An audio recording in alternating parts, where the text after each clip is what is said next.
What's up guys? So Platinum made a competition for the CCs around the new 7-day login reward champion, Wukong, and we're kind of gonna have a bit of fun with him today. The rules on the competition are kind of, let's say, regulations that we need to play around. They are kind of not incentivizing, or like you're basically not allowed to use Nuke Wukong. In this competition you need to use accuracy Wukong, but we will follow their rules and try to min-max around them and see how it goes. But in the end, after I do my actual competition performance, I will also highlight a bit of the Nuke build, which is the one that I'm mostly using. But I would say, as someone that has been using Wukong a lot, since I'm more of arena focused player, he's definitely viable for both and he's very good at them. But me personally, I am definitely using him as a nuker, since I'm kind of lacking nukers for live arena. And he's definitely kind of close to Rotos. You could even argue that he's as good as nuker as Rotos, but let's say that he's definitely the second best nuker that we have ever had in fusions, and he's one of the best nukers in the game. You could probably put Wukong in top 5 nukers in the game. Kind of depends who you argue with that, but basically he's in top 5. But let's first read the rules and then see how I'm gonna pull this off. The rules are super duper simple. Create a team featuring Sun Wukong. The team should be meant for classic arena. The faction of the champion doesn't matter and no dupes are allowed.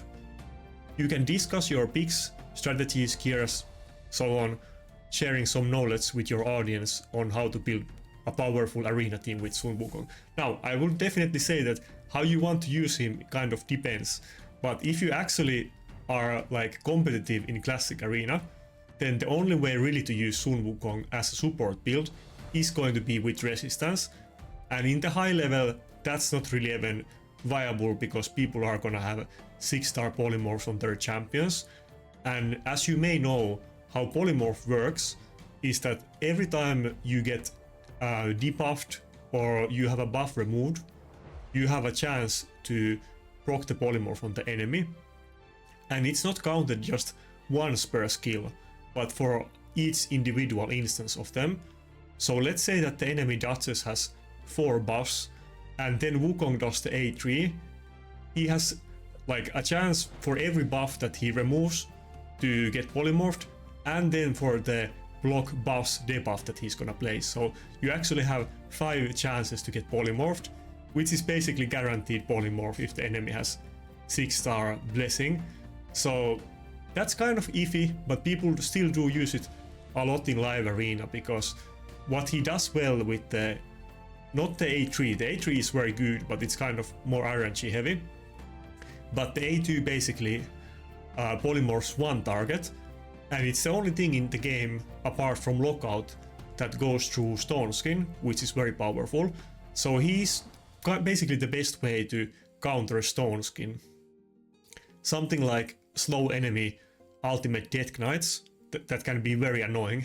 People always complain about my UDK, for instance. You could use Wukong A2 to polymorph him and get rid of the Stone Skin, and then when it ends it's only at 50% HP without Stone Skin and a lot easier to kill.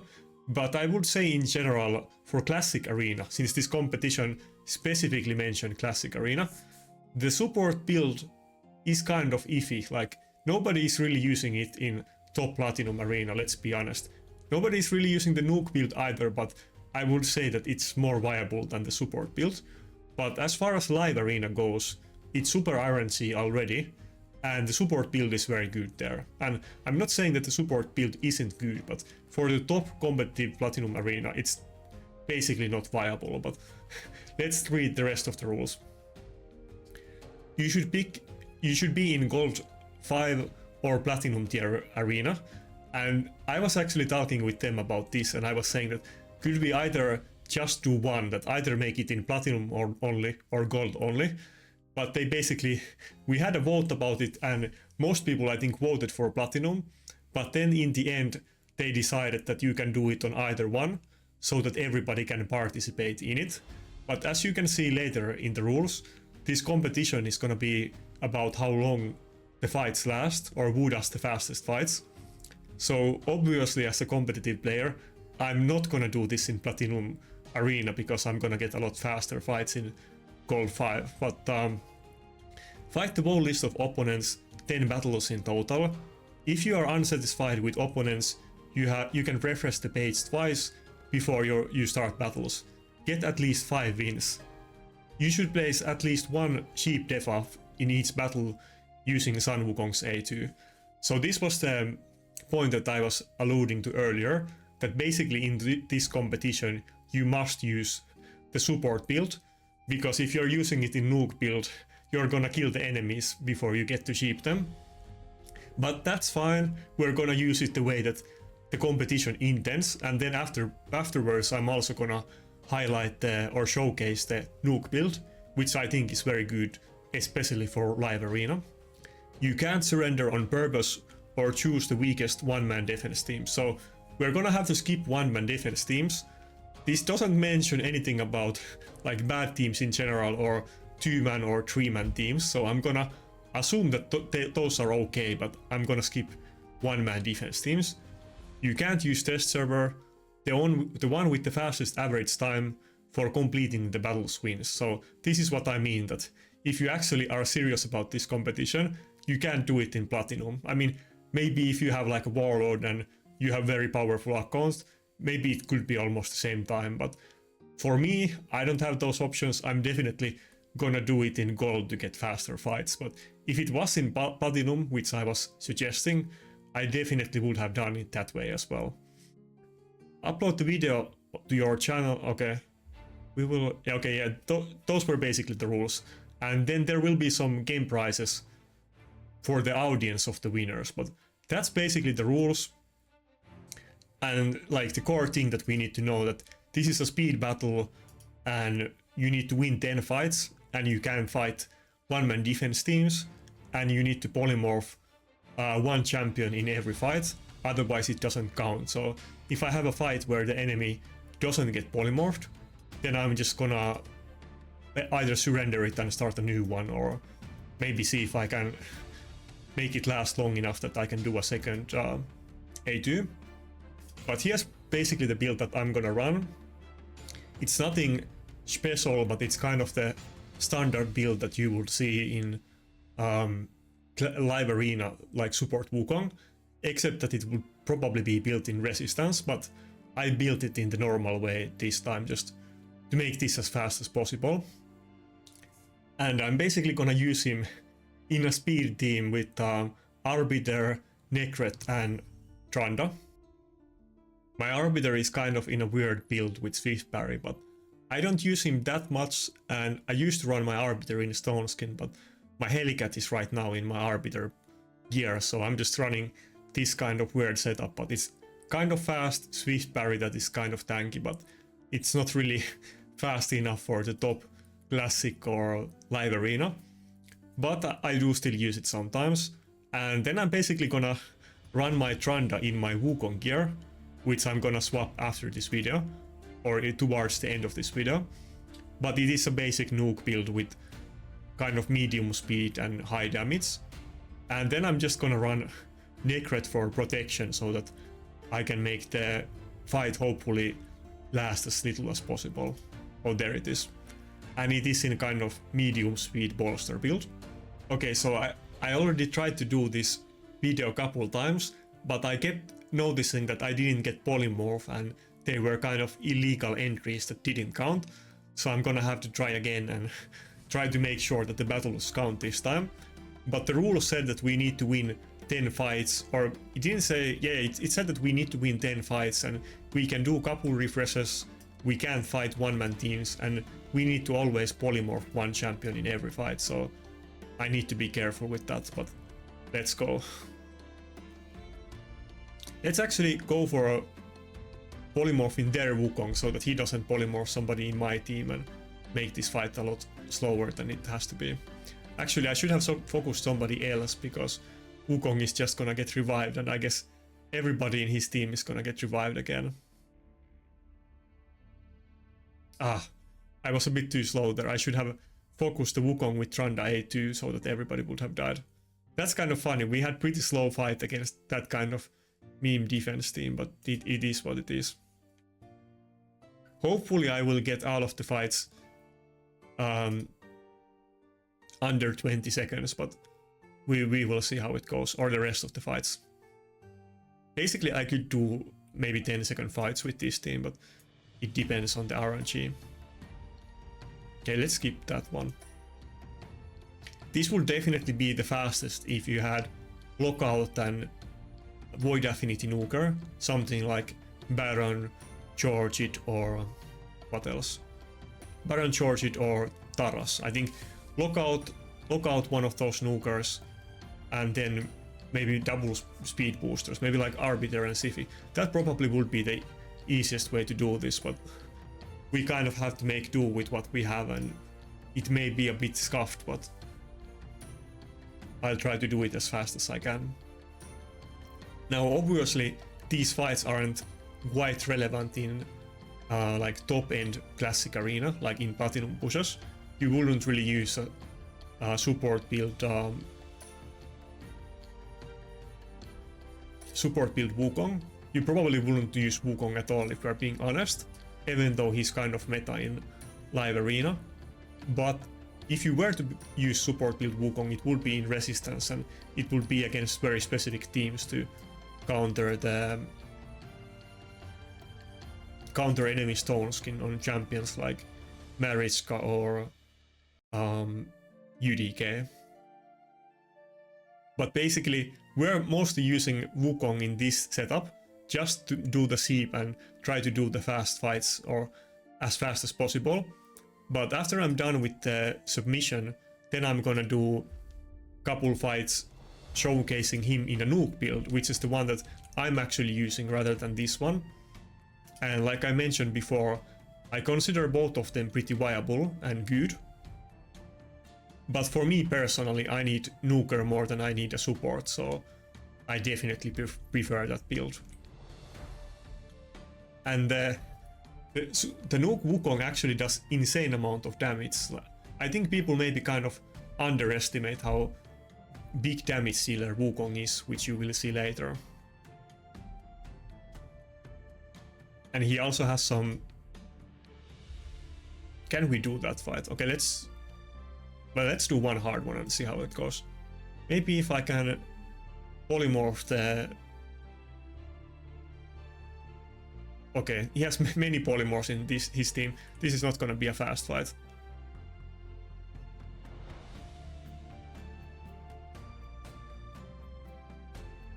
Okay, let's do a bit manual.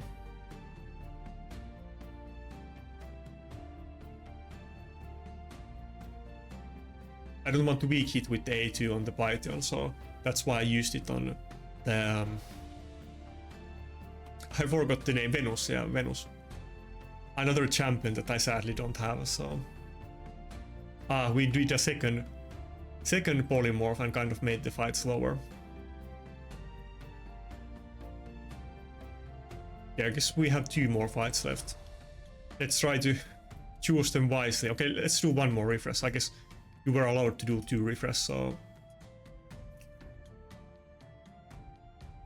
Hopefully I will get games to my viewers, but we will see if it's good enough. I think I didn't see all the submissions by other content creators, but I kind of didn't want to see them so that I wouldn't get demotivated and not do the video. But I'm kind of suspecting that some of them are gonna do like 3-second fights with Baron and Arbiter. Maybe they don't even use Lockout, maybe you just use Baron and Arbiter and you do like 3-second fights.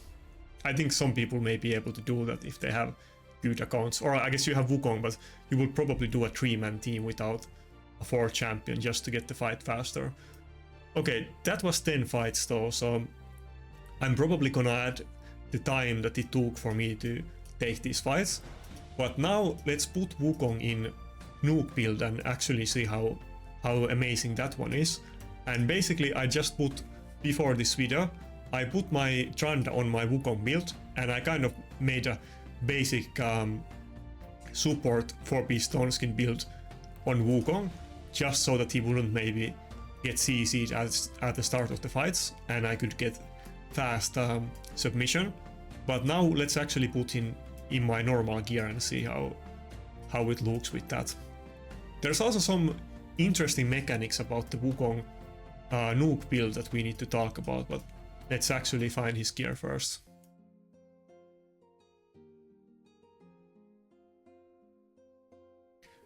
I might as well mention here that I mentioned it many times in my videos if you have seen a lot of them, but Cruel 2-piece is often kind of underrated item set, and it's way better than crit damage. Funnily enough, it's even better than crit damage on nukers that don't scale with attack, so even for defense and HP scaling nukers, it's the best 2-piece set. That's just how it is, and ignoring enemy defense is the biggest damage increase that you can get in this game. But this is basically my hard grinded best lethal gear from over the years since we got it. Now I do have slightly better, wait, that's wrong one. I do have slightly better set on my Rotos, but it's also slightly different as well because he also scales from HP. But it's pretty much, I think there's a couple pieces that would be better in this build, but otherwise it's my best possible set.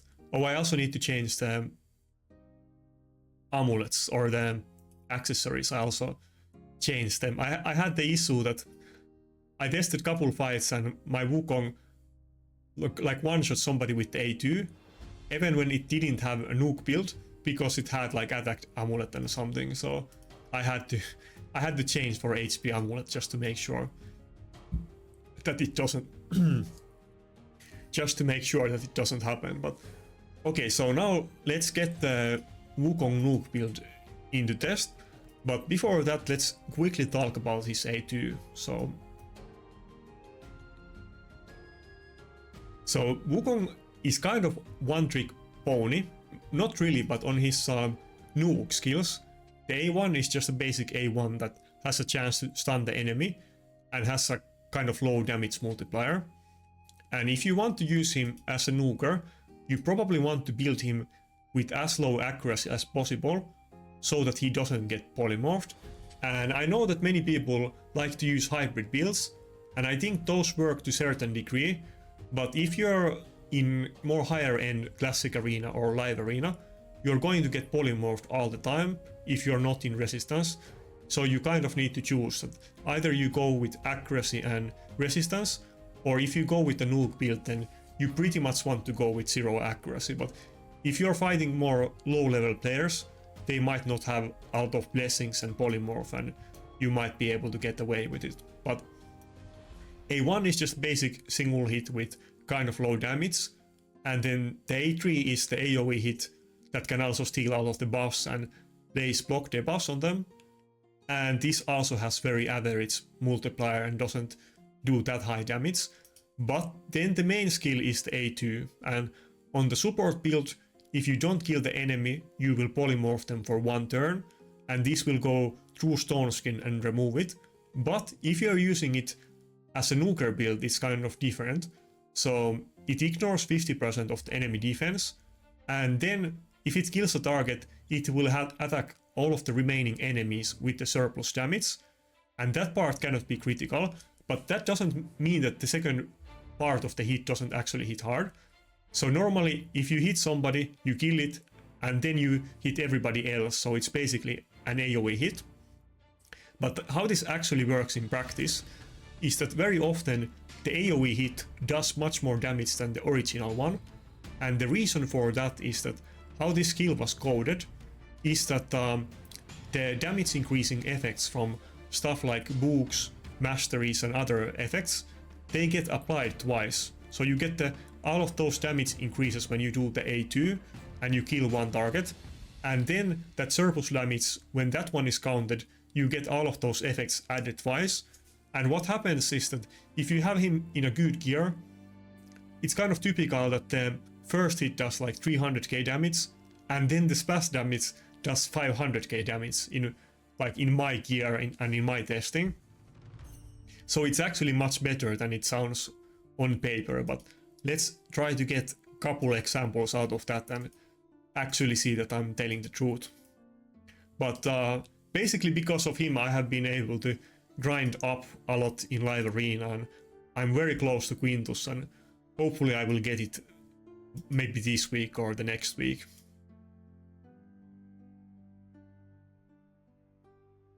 Okay, so we want to test it against somebody that doesn't have like UDK Harima and lockout. It's kind of niche situation, but I don't have my own lockout, and it's kind of it's a bit scuffed, but it is what it is. Okay, maybe we can just use it against this kind of weak looking basic team and try to get an example out of it.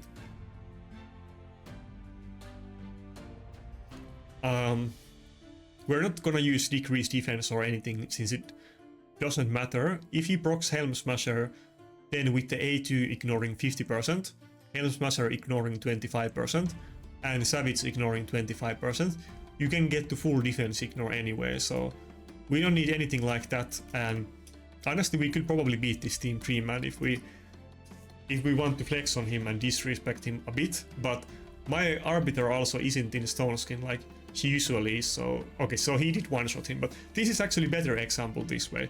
So we don't have attack buff. Let's see how much damage we do. It's gonna be a fairly big one, but let's see. Okay, so the initial hit was 100k, and then the other hits were like around the same number, but let's do another fight because it can do a lot more damage than that. I'm kind of surprised that it didn't hit that much, but I'm certain that in that fight I didn't proc the Helm Smasher on him because the damage should have been much greater than it was on that one. We're not really trying to look for a hard fight here, I just want to find a good team that I can showcase it on. Or not a good team, but the easy team that I can showcase it on. When I play live arena fights, I can get the A2 done even against good accounts often, but it takes a lot setting up, and I often have a long fight until I'm actually able to use the A2 in a perfect time. But okay, now we have attack buff, and hopefully we will proc Helm Smasher, so let's see how much damage we do. Okay, so the initial hit was 300k, and we hit 400k on Dregstar and around 300k on the other champions, so that's basically where we're at, but let's do a couple more just so you see how it goes. And the way that I'm using him in live arena is that I try to pair him with champions that are very hard to kill, so that he will keep proccing his passive.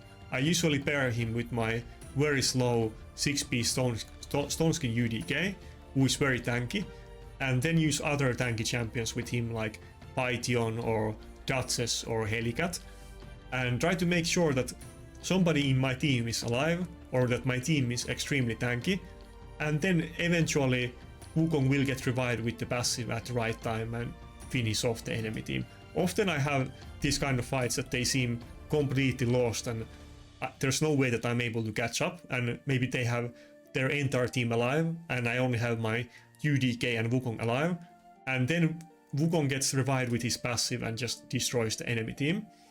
And what's kind of interesting about Wukong passive, by the way, is that he gets revived by like at 100% HP and turn meter after 3 turns, and it means 3 turns of anybody, not just your champions but enemy champions as well. That doesn't mean that he moves next. It's not quite the same as getting the turn instantly. Often when he gets revived, multiple champions might still move before him, but it still gives him a pretty good chance to take a turn, even if the enemy team is kind of destroying you. And you also don't really have to use revive on him. Often it's not even worth it, since let's say that I use Python revive, and then he gets revived with 50% turn meter. Instead I could just save the revive for somebody else and let Wukong revive with his own passive. But yeah, let's see what actual damage we do against this guy. Okay, so the initial hit was something like 200k, and I think the highest I saw there was 320k, but we didn't get the biggest damage on that testing. But here's example of one of my past fights that I think this was on video, that I did 343k with the initial hit that crits, and you can see that the second hit isn't critical, and that did 458k, but the highest that I've seen it do is like 550k with the splash damage. And of course that's with my Wukong not being empowered and not having blessing or anything, so it can definitely get a lot better. But so yeah, that's it for the Wukong competition. I would definitely say that he's one of the best champions in the game, just overall, and when you consider that he was a free login reward champion, that makes it extra nice. Though Plarium kind of has the history that pretty much all of the login reward champions are insanely good. The only one that I remember that is really bad out of them is I think, yeah, it's Hylos. It was called Alexander the Sharpshooter. Yeah, there. Nobody, I don't even remember what he does, but all I know that this champion is very bad.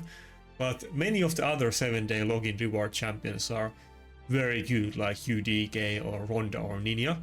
So it kind of seems like a tradition for Plarium to try to make them really good.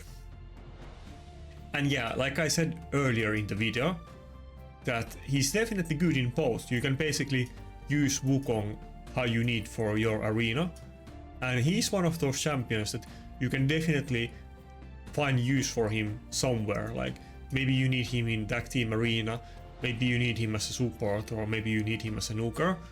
It's definitely not worth it's definitely not waste booking him, and you will definitely use him in long run. So I would definitely recommend leveling up this champion. And even though my account is maybe not the like strongest in the game, even though I'm very long time player, but I'm not the biggest spender, but even with all of these like 6-star champions that I have and many legendaries that I do have, he's still my second best nuker and one of the best champions on my account. So definitely recommend this one, and if you have any questions about him or your specific situations or builds that you want to ask about him, then you can message me in the comments or in my Discord. But that's it for this video, and see ya.